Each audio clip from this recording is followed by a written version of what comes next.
जय हिंद, नमस्ते। I am Abhishek. I welcome all of you to last mile education. आज है संडे और हर संडे को हम लोग एक स्पेशल शो के साथ आते हैं जिसका नाम है किताब एक्सप्रेस। इस बार किताब एक्सप्रेस पे हमारे पास बहुत सारी किताबें हैं, लेकिन उनमें से कुछ किताबों के बारे में हम लोग बात करने की कोशिश करेंगे, इसको समझने और सीखने की इससे कुछ कोशिश करेंगे। तो सबसे पहले हम लोग बात करेंगे मेरी विचार यात्रा।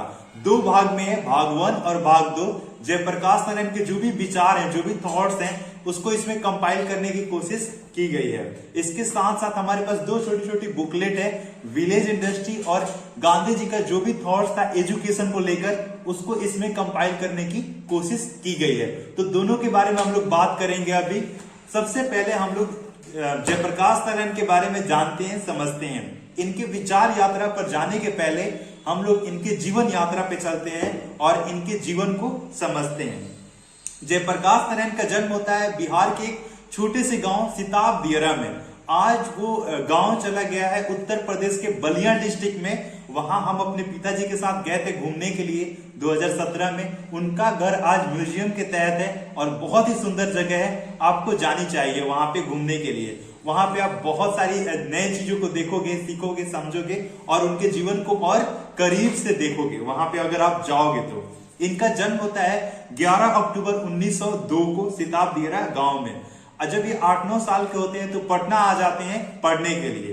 पटना ये पढ़ते रहते हैं। तो जब ये थोड़ा सा बड़ा होते हैं 16-17 साल का, तो वहां पे मौलाना आजाद आते हैं एक भाषण देने के लिए। और वहां पे वो भाषण में बोलते हैं कि अंग्रेजों की शिक्षा को हम लोगों को छोड़ देनी चाहिए और गांधी जी का साथ देना चाहिए अपने देश को आजाद कराने में।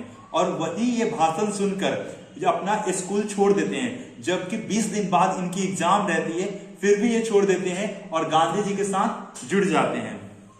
उस समय पर डॉक्टर राजेंद्र प्रसाद एक नई कॉलेज की शुरुआत करते हैं, बिहार विद्यापीठ कॉलेज। और इस कॉलेज में का फर्स्ट स्टूडेंट बनते हैं जयप्रकाश नारायण। डॉक्टर राजेंद्र प्रसाद का भी घर बहुत पास ही है जेपी से। उनका जीरादेई में है, सिवान डिस्ट्रिक्ट में। तो अगर आप जाना चाहेंगे तो वहां भी चले जाइएगा घूमने के लिए। जब ये 20 साल के होते हैं तो ये यूएसए चले जाते हैं फर्दर स्टडीज के लिए। वहां ये बैचलर्स करते हैं, वहां ये मास्टर्स करते हैं और वहां ये मार्क्सिस्ट फिलॉसफी को समझते हैं। वहां ये बहुत सारे फैक्ट्रीज में और जॉब करते हैं, जैसे लेबरर का काम करते हैं, मैकेनिक का काम करते हैं गैराज में। इसके बाद बर्तन धोते हैं, सब्जी बेचते हैं, फल बेचते हैं। इसके साथ साथ लेबर का काम करते हैं खेतों में। ऐसे ऐसे काम कर ये अपना पढ़ाई पूरा करते हैं। वहां रहना बहुत डिफिकल्ट था, फिर भी वहां रहते हैं, पढ़ते हैं और समझ पाते हैं कि एक जो वर्किंग क्लास होता है उसका क्या प्रॉब्लम होता है, उसकी समस्याएं क्या क्या होती है। 1929 में ये वापस आते हैं, भारत से आते हैं, यूएसए से। तो जब आते हैं तो नेहरू जी से मिलते हैं और नेहरू जी इनको इंडियन नेशनल कांग्रेस में ज्वाइन करा देते हैं। उस समय पर बहुत सारे मूवमेंट्स चल रहे थे गांधी जी के और बहुत सारे मूवमेंट्स में ये पार्टिसिपेट करते हैं। बहुत बार जेल जाते हैं, जेल को फान कर भी बाहर आ जाते हैं 1-2 बार। इसके साथ साथ जब हमारा देश आजाद होता है तो उसके बाद इनको कैबिनेट का पोस्ट ऑफर करते हैं नेहरू जी, बट ये डिनाई कर देते हैं। बोलते हैं नहीं, मैं सरकार के बाहर रहकर देश की सेवा करने की कोशिश करूंगा। 17-18 साल की उम्र में इनकी शादी हो जाती है प्रभावती देवी से। और प्रभावती देवी जो है ये भी गांधी जी के आश्रम में रहकर और जो भी हमारा फ्रीडम मूवमेंट चल रहा था उसमें ये पार्टिसिपेट करती हैं। आफ्टर इंडिपेंडेंस, आफ्टर 1947 ये प्रेसिडेंट बनते हैं ऑल इंडिया रेलवे फेडरेशन की, जो कि लार्जेस्ट लेबर यूनियन होता है उस समय का। तो उसका ये प्रेसिडेंट बनते हैं। बहुत बार इनको अगर ये पॉलिटिक्स में रहते हैं, एक्टिव पॉलिटिक्स में, तो ये प्रधानमंत्री भी बन सकते थे। जैसे जब नेहरू जी का डेथ होता है तो उस समय पर ये प्रधानमंत्री बन सकते थे। या फिर जब इमरजेंसी में इंदिरा जी हार जाती है इमरजेंसी के बाद, और उसके बाद जब मोरारजी देसाई बनते हैं प्रधानमंत्री, उस समय पर इनके पास प्रेसिडेंट का ऑफर आता है कि आप प्रेसिडेंट बन जाइए। तब भी ये इनकार कर देते हैं और बोलते हैं कि नहीं, जो मैं करना चाहता हूं वो पॉलिटिक्स से बाहर रहकर ही हो पाएगा। और बहुत सारे लोग भी कमेंट करते हैं कि जयप्रकाश नारायण तो अपना जीवन बर्बाद कर रहे हैं, अपना वो कितना बार मतलब उनको ऑफर मिला और वो नहीं बने, पर फिर भी ये लोगों का ये नहीं करते हैं, बातों पे ध्यान नहीं देते हैं। इनके जीवन को आप 3 भागों में बांट सकते हो। एक, इंडिपेंडेंस के पहले जो भी ये मूवमेंट करते थे, जो भी ये एजुकेशन लिए, जो भी ये गांधी जी के साथ रहे, और उसके बाद आप बांट सकते हो इंडिपेंडेंस के बाद, आफ्टर 1947 और आफ्टर 50s विनोबा भावे के साथ ये मिलकर भूदान आंदोलन को और ज्यादा तीव्र बनाते हैं और ज्यादा उसमें लोगों से मिलते हैं, जुड़ते हैं और लोगों को अपने साथ लेकर चलने की कोशिश करते हैं। उसके बाद आप एक पार्ट में डिवाइड कर सकते हो जब ये आंदोलन करते हैं, जब ये मूवमेंट्स करते हैं गुजरात से लेकर बिहार तक, उसके बाद संपूर्ण क्रांति का ये नारा जब देते हैं, तो उस फेज में इनके जीवन को आप डिवाइड कर सकते हो। और ये इमरजेंसी पे उस समय पर जो भी ये आंदोलन कर रहे थे तो क्यों कर रहे थे? इन्फ्लेशन हाई हो गया था, बहुत ज्यादा महंगाई हो गई थी, करप्शन बहुत ज्यादा था, इसके साथ साथ अनएम्प्लॉयमेंट भी बढ़ा हुआ था। बहुत सारे उस समय तो मूवीज बनती थी अनएम्प्लॉयमेंट पे, आजकल तो कोई बना ही नहीं रहा है। हमारे जो भी हीरोज हैं उसको लोग भूल गया है। वैसे जयप्रकाश नारायण पे एक मूवी बन रही है, इनका रोल है, जब इमरजेंसी मूवी आ रही है, रिलीज हो रही है कंगना रनौत की, तो आप देख सकते हैं उसमें अनुपम खेर जयप्रकाश नारायण की रोल में आपको दिखेंगे। ये फिर अब हम लोग इनके विचार यात्रा पे चलते हैं। अब ये अपने विचार में बताते हैं कि गांधी जी से ये उतना ज्यादा प्रभावित नहीं थे जब ये मूवमेंट में पार्टिसिपेट करते थे। तो जैसे कि गांधी जी बोलते थे कि हमारे मूवमेंट में अहिंसा नहीं होनी चाहिए, हम लोग अहिंसा से लेंगे अपने देश को आजादी दिलवाएंगे।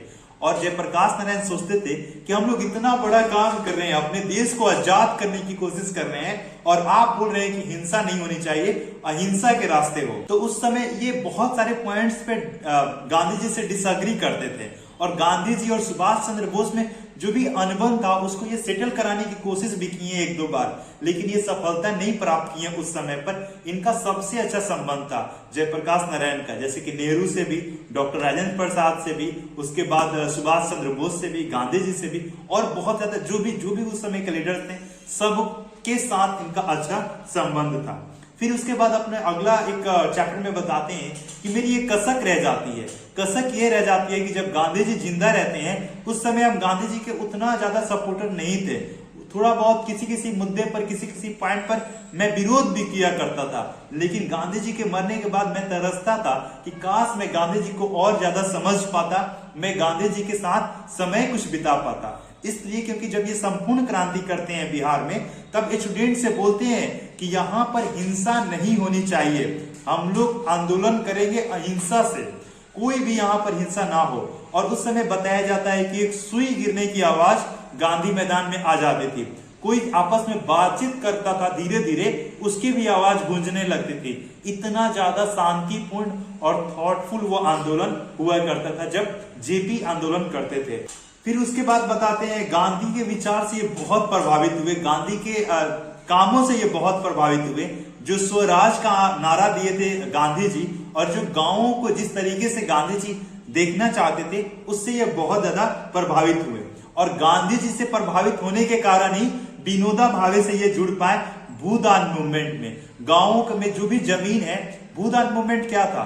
भूदान मूवमेंट वो था कि जिसके पास कुछ भी नहीं है, जमीन नहीं है, उसके पास घर नहीं है, उसको अपने भूमि में से आप थोड़ा बहुत दान कर दो कि उसके पास भी थोड़ा सा लैंड हो जाए जिसपे वो एग्रीकल्चर कर पाए, जिसमें वो थोड़ा सा घर बनाकर रह पाए। यही भूदान मूवमेंट था। बहुत सारे राजा रजवाड़े थे, बहुत सारे जमींदार थे, राजपूत, ब्राह्मण और भूमिहार थे, यादव थे, जिनके पास हजारों बीघा जमीन था, जिनके पास सैकड़ों बीघा जमीन था। तो उनसे 1-2 बीघा जमीन लेकर, 5 बीघा 10 बीघा जमीन लेकर, और उसको बांट दिया जाता था जिसके पास जमीन नहीं था। ये विनोबा भावे इस मूवमेंट को लेकर आगे बढ़ रहे थे, और उसी मूवमेंट के साथ जयप्रकाश नारायण भी जुड़ गए। और जब जयप्रकाश नारायण जुड़े तो बहुत सारे लोग अपना अपना भूदान स्टार्ट कर दिए देना। अभी हम हाल ही में गांधी म्यूजियम घूमने गए थे और वहां पर एक डेटा देखे कि अभी तक सबसे ज्यादा भूदान मूवमेंट का प्रोग्रेस हुआ है बिहार में। सबसे ज्यादा भूदान हुआ है कहां पर? बिहार में। यस, लाखों एकड़ का जमीन यहाँ पे दान में दिया गया है गरीबों को जिनके पास जमीन नहीं था। इसके साथ साथ ये शांति के पथ पर आगे बढ़ने की बात करते हैं कि जो भी हमारा इंटरनेशनल रिलेशंस है वो भी शांति के पथ पर ही हम लोग बढ़कर और उसका समाधान करें। जो पीओके वाला एरिया है, जो हम पाकिस्तान ऑक्युपाइड एरिया है, उसको हम लोग को लेना है वापस, तो शांति से वार्ता करने की कोशिश करें, और नहीं मानेगा तो लास्ट में जो होगा वो तो होगा ही। उसके साथ साथ ये एक किसी फिलॉसफी से प्रभावित नहीं होते, जैसे मार्क्सिज्म को इन्होंने बहुत ज्यादा उस पर डीपली पढ़ा है, तो किसी एक फिलॉसफी से ये प्रभावित नहीं है। इंडिया में आए तो समाजवाद को देखें, इसके साथ साथ गांधी को के साथ रहकर गांधीवाद को देखें और गांधीइज्म को समझ पाए। तो किसी एक फिलॉसफी को लेकर आगे नहीं बढ़े, सबको जो भी अच्छा हो सकता है गांवों के लिए, गांधी जी का नारा जो था स्वराज का, स्वराज को लेकर ये आगे बढ़ने की कोशिश कर रहे थे और गांवों को इंडिपेंडेंट बनाने की कोशिश कर रहे थे कि गांवों के लोगों को कहीं जाना ना पड़े एजुकेशन के लिए, छोटे मोटे कामों के लिए। आज देखो तो बिहार उत्तर प्रदेश के लेबरर्स पूरे भारत में सप्लाई हो रहे हैं, भारत के लेबरर्स पूरे दुनिया में सप्लाई हो रहे हैं। इस चीज को ये नकार रहे थे और बोल रहे थे कि हमारे गांवों को आत्मनिर्भर बनना चाहिए। और जो डॉक्टर कलाम एक बार बात कर रहे थे विलेज क्लस्टर्स का, वही ये बात किया करते थे उस समय पर। तो इस तरीके से ये समाजवाद को भी सपोर्ट करते थे और सबको सपोर्ट करते थे, लेकिन किसी एक को सपोर्ट नहीं करते थे। इसके साथ साथ लोकशाही की बात करते थे, लोगों का सरकार हो, जनता का सरकार हो, लोग मिलकर अपना जो सरकार चुन रहे हैं, इसमें जो भी विपक्षी दल है वो ना रहे, सब कोई मिलकर सरकार चलाए, सब कोई मिलकर अपने देश को आगे बढ़ाने की बातें करे। सिर्फ विरोध करने से नहीं है, विधानसभा में विरोध करने के लिए हम लोग नहीं भेज रहे हैं। इनका डेमोक्रेसी का थॉट कुछ अलग ही था, ये डेमोक्रेसी को कुछ अलग नजरिए से देखने की कोशिश करते थे। और इसके साथ साथ ये हिंसा के एकदम सख्त विरोधी थे, अहिंसा की बात हमेशा करते थे, गांधी जी के विचारों से बहुत ज्यादा प्रभावित थे और गांधी जी के रास्ते पे आगे बढ़ने की कोशिश करते थे। बहुत सारे कार्यकर्ताओं से मिलकर के साथ मिलकर ये बहुत सारे गांवों में जाकर काम करने की भी कोशिश किए। बहुत सारा ग्राम स्वराज का ये आंदोलन आगे लेकर बढ़े, जहां पे भूदान भी हो रहा था, लोग मिलकर रह भी रहे थे साथ में, अपने गांव को आगे बढ़ाते, छोटे छोटे इंडस्ट्रीज बनाकर, छोटे छोटे आप डेवलपमेंट के कार्य कर कर जो भी इनसे हो पाता था, जितना लोगों को मोटिवेट कर पाते थे, उस पर ये बात करते थे।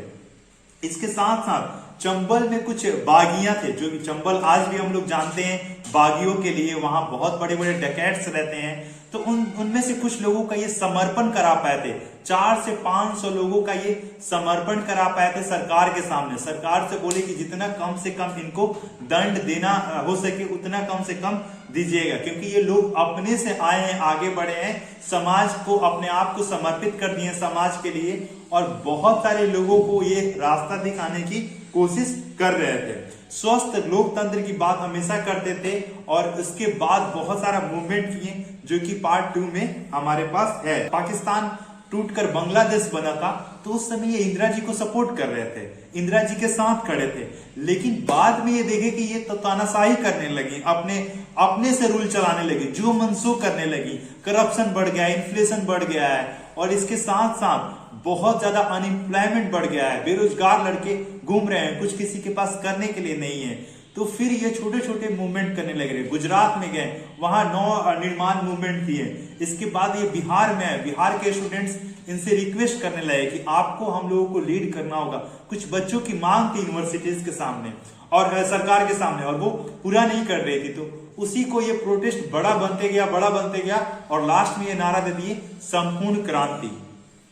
और उसमें ये बात करते हैं सिर्फ पॉलिटिकल चेंज से नहीं होगा, उसमें सामाजिक क्रांति का, संपूर्ण क्रांति मतलब बहुत सारी क्रांतियां, सामाजिक क्रांति, आर्थिक क्रांति, राजनीतिक क्रांति, सांस्कृतिक क्रांति, और इसके साथ साथ वैचारिक क्रांति, बौद्धिक क्रांति, इंटेलेक्चुअल मूवमेंट, उसके साथ साथ शैक्षिक क्रांति जो एजुकेशनल मूवमेंट है, इसके साथ साथ आध्यात्मिक क्रांति जो स्पिरिचुअल मूवमेंट है। तो इन सारी चीजों को साथ में लेकर और आगे बढ़ने की कोशिश कर रहे थे। ये बोल रहे थे समाज सिर्फ पॉलिटिकल इन्फ्लुएंस से नहीं बदलेगा, पॉलिटिक्स में जो प्रधानमंत्री बदल दोगे आप, दूसरा प्रधानमंत्री आएगा, सिस्टम तो वही है, पूरा सिस्टम बदलना पड़ेगा। संपूर्ण क्रांति, लोगों का मानसिकता बदलना पड़ेगा। दहेज प्रथा है, बहुत बड़ा अभिश्राप है, उसको भी बदलना पड़ेगा। और नए बच्चे आगे आए, वो बोलो कि हम दहेज नहीं लेंगे, इंटर कास्ट मैरिज करें, वो पूरा सब जो भी जाति प्रथा है सबको खत्म करना होगा, पूरे समाज को बदलना होगा, एक एक आदमी के दिमाग को बदलना होगा। इतने बड़े बदलाव की ये बात करते थे। संपूर्ण क्रांति मतलब पूरा क्रांति, ऐसा रिवॉल्यूशन अभी तक हुआ नहीं है और शायद जेपी कुछ दिन और जिंदा रहते तो ऐसा मूवमेंट हो पाता। शायद हम इस बुक के साथ जस्टिस ना कर पाए, उसके लिए I am so sorry, but मैं कोशिश करूंगा जितना मैं समझ पाया हूं उतना आपको बताने की कोशिश करूंगा। इसमें ये सर्वोदय का बात करते हैं। सर्वोदय मतलब ग्राम पंचायत से लेकर और प्रधानमंत्री के पोस्ट तक सबको चेंज करना होगा। ग्राम पंचायत में जो भी है पोस्ट उसको अच्छे तरीके से लाना होगा, उनमें अच्छे लोगों को चुनकर आगे बढ़ाना होगा। और प्रधानमंत्री जो भी है वहां पे या फिर विधानसभा में बैठा है या फिर संसद में बैठा है, अगर उसको हम लोग चुनकर भेज सकते हैं तो उसको वापस भी लाने का हमारे पास अधिकार होना चाहिए। लोगों के बीच से आए कोई चुनकर, जो भी इन्फ्लुएंशियल पीपल है जिनके पास मसल्स मनी सब है, वही लोग पॉलिटिक्स में जा रहे हैं आजकल। अच्छे लोग जो जनता से निकलकर, ये बहुत कम लोग हैं जो कि पॉलिटिक्स में इंटर कर पाते हैं और पॉलिटिक्स में पावर प्रोसेस कर पाते हैं। तो ये बोलते हैं कि हमारे आम नागरिक को भी पॉलिटिक्स में भेजना होगा, संसद तक पहुंचाना होगा उन लोगों को, आम लोगों को, गांव के नॉर्मल लोगों को निकालकर और संसद में पहुंचाओ, तब ये वो देश के समझ पाएंगे। आज जो भी है आम इंसान चुनाव लड़ने का सोच ही नहीं सकता है, इतना ज्यादा खर्चा हो रहा है। वो रिलीजन पे भी बात करते हैं संपूर्ण क्रांति में, बोलते हैं कि आजकल हम लोग पूजा पाठ में फिल्मी गाने बजा रहे हैं। आज तो भोजपुरी के अश्लील गाने बज रहे हैं, उस समय ये सब गाने नहीं बजते थे, उस समय फिल्मी गाने बजते थे। तो बोल रहे हैं कि आप पूजा करो, पाठ करो, प्रणाम करो माता देवी का, आप भक्ति करो, आप अपने हृदय से गाओ, सूरदास जैसा, कालिदास जैसे, मीरा जैसे। आप ये फिल्मी गाने क्यों बजा रहे हो? सरस्वती जी, दुर्गा जी रख रहे हो और फिल्मी गाने बजा रहे हो। तो इस पे भी वो चोट करने की कोशिश करते हैं। इसके साथ साथ जो भी छूट गए हैं लोग, उनको भी साथ लेकर चलने की कोशिश करते हैं। ये अटल जी से भी इनका संबंध बहुत अच्छा रहता है और उनसे भी ये बहुत बार बात करते हैं जब संपूर्ण क्रांति का नारा देते हैं। तो पूरे विपक्ष को एक कर और इंदिरा जी को हटाने की बात किया जाता है जब संपूर्ण क्रांति का ये नारा देते हैं। तो यही हमारे विचार यात्रा में जयप्रकाश नारायण द्वारा लिखी गई बहुत सारे इसमें पॉइंट्स हम छोड़ दिए हैं, हम टच नहीं कर पाए हैं। I am so sorry for that. हमारे पास 2 और बुकलेट्स हैं, उस पर हम लोग आगे बढ़ते हैं। विलेज इंडस्ट्री में गांधी जी बात करते हैं कि गाँव में हम जब तक छोटी छोटी इंडस्ट्रीज नहीं ला सकते हैं, गाँव पे को अपने पे निर्भर नहीं बना सकते हैं, तब तक हम भारत का विकास नहीं कर सकते हैं। क्योंकि 7 लाख हमारे पास गांव है, उस समय 6 ही लाख था, तो 6 लाख उस समय गांव था। इतने करोड़ पॉपुलेशन हमारे गांव में रहते हैं। अगर आज का डेटा के हिसाब से 90 से 95 करोड़ समझो, तो अगर उस लोगों का डेवलपमेंट नहीं होगा तब तक हमारे भारत का कैसे डेवलपमेंट होगा। ये बोलते हैं कि हम लोगों को छोटे, जैसे हनी है, जो मध है, उसका हम लोग का प्लांटेशन करना चाहिए। जो गौशाला है उसको आज आधुनिक ढंग से बनाना चाहिए, कम से कम 100 एकड़ में खोलकर। और कोई भी गाय का ये नहीं होना चाहिए, उसको वध नहीं करना चाहिए, उसका मांस नहीं बेचना चाहिए हम लोगों को। उसको हम लोगों को जब वो मर जा रही है तो जमीन में दफना देनी चाहिए। उसको आजकल स्लॉटर किया जा रहा है, दूसरे देश को हम लोग एक्सपोर्ट कर रहे हैं गाय का मांस। तो ये ऐसी नहीं होनी चाहिए, गांधी जी बताते हैं। उसके बाद बताते हैं जो भी छोटी छोटी इंडस्ट्रीज है, जैसे कि आटा चक्की वगैरह, ये गांवों से पूरे शहर में जाए, ना कि 2-4 बिजनेसमैन पूरे इस इंडस्ट्रीज पे कब्जा कर लें। जो भी शुगर इंडस्ट्री है, इस पे भी बात करने की ये कोशिश किए हैं। इसके साथ साथ बोले हैं कि और रूल रेगुलेशन को आसान बनाना चाहिए। ईज ऑफ डूइंग बिजनेस को उस समय जो भी था उसको और इजी बनाना चाहिए कि लोग कुछ भी करने की कोशिश कर सके और सोच सके छोटे छोटे इंडस्ट्रीज बनाने के लिए। बहुत लोग तो गांव में सोचते ही नहीं है कि हम इंडस्ट्रीज बना पाएंगे। इसके बाद गांधी जी एजुकेशन पे बोलते हैं शारीरिक दंड नहीं देनी चाहिए। जो भी स्टूडेंट्स है हमारे आसपास, जो भी बच्चे हैं, जो पढ़ने वाले स्टूडेंट्स हैं, उनको प्यार से समझाओ। अगर प्यार से नहीं माने तो उनके साथ असहयोग आंदोलन करो। उनको जो भी है क्लास से बाहर कर दो, स्कूल से बाहर कर दो, लेकिन उनको मारो नहीं, क्योंकि मारना एक तरह का जुर्म है बच्चों पे। उसके साथ साथ बोलते हैं कि उत्तम शिक्षा वो नहीं है कि हम लोग फॉरेन लैंग्वेज, फॉरेन एजुकेशन दे रहे हैं। उत्तम शिक्षा वो है जो आदमी के व्यक्तित्व को अच्छे तरीके से बाहर लाए, उसके कैरेक्टर को अच्छे तरीके से फॉर्म करें, जैसे विवेकानंद बोलते थे। जैसे बोल रहे हैं कि हमारे जो भी अच्छे गुरु नानक जी हुए हैं, तो गुरु नानक जी जैसे लोग निकल कर आए हमारे आज के एजुकेशन से, कबीर दास जैसे लोग निकल कर आए हमारे आज के एजुकेशन से, सूरदास जैसे लोग निकल कर आए हमारे आज के एजुकेशन से। ये बोलते हैं आदर्श छात्रावास बनाने के लिए, जहां ब्रह्मचर्य का पालन हो, खाना कम मिले, अच्छे तरीके का आहार मिले और जो भी सुविधाएं होनी चाहिए वहां पे रहनी चाहिए। और शहर से वो बाहर हो, गांव की तरफ हो, वहां पे छोटे छोटे इंडस्ट्रीज वाले काम सिखाए जाएं। इसके साथ साथ बोल रहे हैं कि हमारे पास हमारा जो एजुकेशन है उस पर बहुत ज्यादा खर्च हो गया है, तो हमारा शिक्षा कभी खर्चीला नहीं होना चाहिए। जितना कम से कम रुपए में हम लोग एजुकेशन दे सकते हैं वैसा होना चाहिए। गुरु और शिष्य का एक अच्छा रिश्ता होना चाहिए, भक्ति का रिश्ता होना चाहिए शिष्य के दिल में गुरु के प्रति। इसके साथ साथ ये भी बोल रहे हैं कि जो भी हम लोग सहपाठी हैं अपने आसपास में भाई बहन जैसा विचार रखना चाहिए। उसके बाद बोल रहे हैं कि जो भी फॉरेन के लैंग्वेजेस हैं उसको जरूरत अनुसार ही सीखना चाहिए, उसमें मास्टरी हासिल करने से कोई फायदा नहीं है। अपनी भाषाएं पे भी ध्यान देनी चाहिए, अपने मदर टंग पे, हमारे संस्कृत पे, तमिल पे, गुजराती, मलयालम, कन्नड़, बंगाली, असमीज, इन सारे भाषाओं को भी जानना चाहिए, सीखना चाहिए, भोजपुरी, हिंदी। आदर्श शिक्षक कौन है? जो प्रेम से बच्चों को पढ़ाए, जो अच्छे तरीके से उनको मोहित कर ले और फिर जो भी पढ़ाना चाहे उनको पढ़ा दे। जैसे अमृत दे दे उनके, लाइक अमृत की तरह पढ़ाए उनको, ऐसे आदर्श शिक्षक होते हैं। धर्म शिक्षा को बोल रहे हैं कि देनी चाहिए, क्लास में क्या नैतिक है, क्या नैतिक नहीं है, अनैतिक है, इन सब चीजों के बारे में बच्चों को समझाना चाहिए। उद्योग शिक्षा देना चाहिए बच्चों को, जो भी छोटी छोटी इंडस्ट्रीज है जिसको आज आप स्किल इंडिया कह रहे हो, उस समय गांधी जी बोल रहे थे ये होना चाहिए हमारे करिकुलम में। जो ITI आजकल हर शहर दर शहर और गांव गांव खुल रहा है ITI के साथ साथ उद्योग शिक्षा के बाद ये विषय पढ़ाने की भी बात करेंगे। सारा विषय को पैरेलल लेकर चलो, सब विषय को पढ़ाओ बच्चों को। जो जरूरत, जैसे लोग बोलते हैं कि कंपाउंड इंटरेस्ट का कोई जरूरत नहीं है, फिर भी ये बोलते हैं कि माइंड का डेवलपमेंट के लिए वो जरूरी है, और आगे चलकर अगर वो कोई भी बिजनेस करता है तो उसके लिए उसको जरूरत है। उसके बाद बोल रहे हैं कि शहर का धन लेकर गांवों में जाकर खर्च करो, गांव में अच्छे तरीके का स्कूल बनवाओ, इंफ्रास्ट्रक्चर थोड़ा बहुत अच्छे तरीके से बनाओ, इस तरीके का बात बोल रहे हैं। उसके बाद बोल रहे हैं शिक्षक को आदर्श बनना चाहिए बच्चों के लिए, हर बच्चा शिक्षक बनना चाहिए, ऐसा आदर्श बनना चाहिए। उसके बाद बोलते हैं कि सजा बिल्कुल नहीं दो, और वही सब के साथ ये अपने थॉट को, अपने बुक को समाप्त करते हैं। लास्ट में बोलते हैं पढ़े लिखे जो बेरोजगारी हो रही है, बेकारी हो रही है, ये नहीं होनी चाहिए। नाम के हम लोग BA और MA कर ले रहे हैं, लेकिन कोई हम लोग थॉटफुल चीजें नहीं सीख पा रहे हैं, वैसा ये बात करने की कोशिश कर रहे हैं। शिक्षा का असली मुद्दा क्या है? हमारा कैरेक्टर डेवलपमेंट, हमारा इंटेलेक्चुअल डेवलपमेंट, हमारा एजुकेशनल डेवलपमेंट, हमारा स्पिरिचुअल डेवलपमेंट, हमारा स्किल डेवलपमेंट, और हम लोग कुछ ना कुछ अपने जीवन में कर पाए जिससे हमारा लाइफ और आसान बन जाए और लाइफ को आगे बढ़ाने में आसानी मिले। आज के डेट में a person without a skill is a person illiterate. एक कोई भी पर्सन के पास अगर कोई भी स्किल नहीं है तो वो पर्सन इलिटरेट है, अशिक्षित है। तो try to pursue some skill, try to learn some skill. अगले सप्ताह हम लोग इन सारी किताबों में से कोई एक किताब लेकर आएंगे।